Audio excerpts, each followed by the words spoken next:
Location ఎలా ఉందో ఒకసారి మనం కామెంట్ చేయండి. డిఫరెంట్గా ఉంటుంది ఇటు కొంచెం. వరి నాటినారు చూడండి, మొత్తం వరి.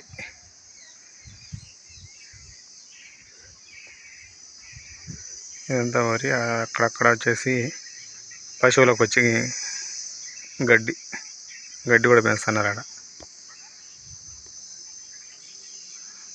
అది కొండపైన వచ్చేసి వర్షం పడుతుంది తిరుమలలో.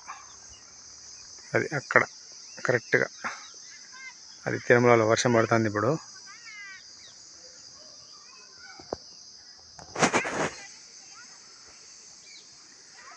అదనమాట. ఆల్రెడీ వేసినారు, మొత్తం వరి కూడా బాగా వచ్చేసింది. వడ్లు కూడా అయినాయి. ఇంకొక వరి వేసినారు, ఇక్కడ చూపిస్తుంది కూడా.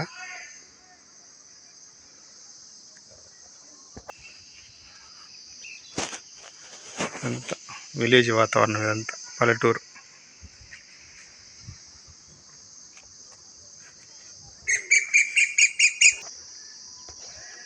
అక్కడ కనపడుతుంది కదా, అది వరి. ఆల్రెడీ వడ్లు అయినాయి అనమాట. ఒక 10 days తర్వాత కోస్తారేమో. అదనమాట వరి.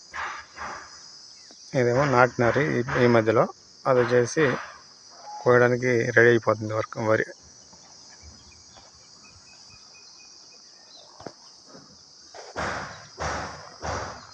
ఎట్లుంటుందన్నమాట తిరుపతిలో.